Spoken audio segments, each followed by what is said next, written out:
Yeah, this is Paul. Yeah. I'm just sitting here. I loaded 4 videos onto my YouTube account. Yeah. But I think somebody was messing with my videos. Yeah. So this is 5 of 9 of the video series Mandatory. Now, whomever it is that's obstructing my right to post videos on YouTube, I'm going to find out who they are and I'm going to take everything they own. Do you understand?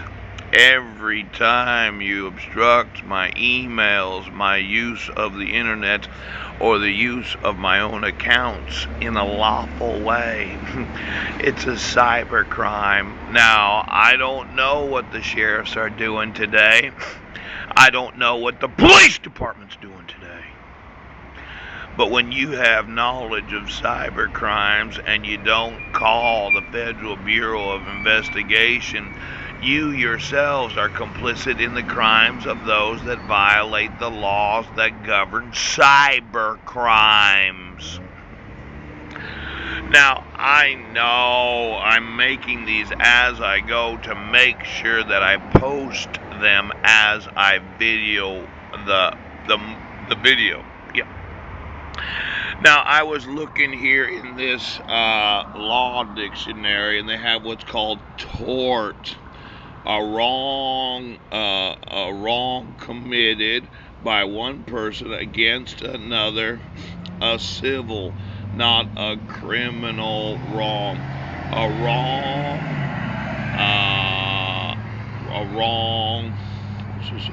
not arising out of a contract, a violation of a legal duty that one person has toward another.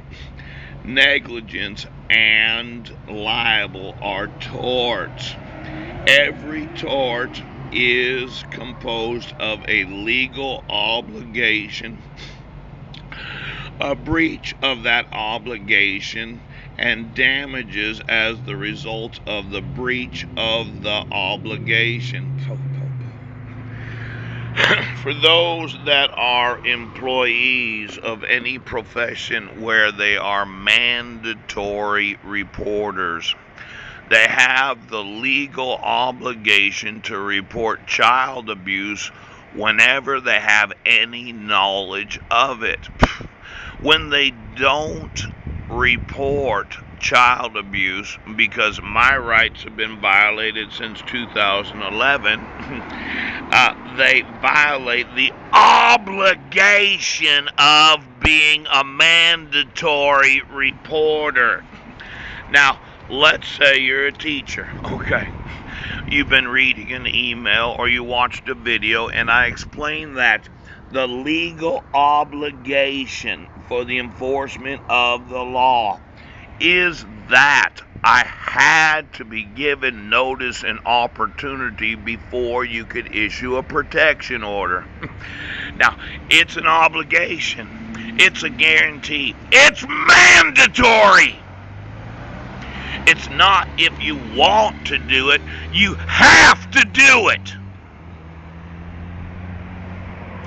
Now, let's say in 2011, when my wife abducted my 5 sons from Guam, you issued a temporary order for protection when I was not a resident of Washington State, and there was no possible way I could have responded.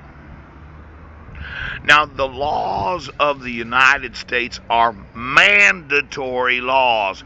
You don't get to decide.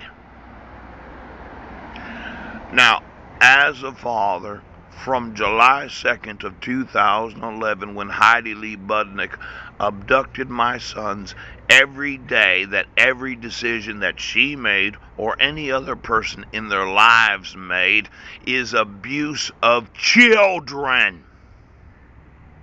That means everything that they have eaten, where they slept at, what clothes they wore. That means everything they learned in school and every doctor they visited. Now, the laws of the United States are mandatory. I don't care if you're a sheriff, a police officer. I don't care if you're the president. You have to enforce the laws of the United States. Now, I know you're a teacher sitting there at home on a Sunday in summer vacation, and you had to tell my sons what to do because I, as their father, have had my rights violated since July 8th of 2011. Now, when you abuse my sons, I sue every mandatory report, their unions, and every oath of office for everything they have. The laws of the United States are legal obligations. They are duty. And when you don't do what the law says, I, as an American citizen, have the right to sue every individual and their employers and their unions for not enforcing the mandatory laws of this nation. Do you understand?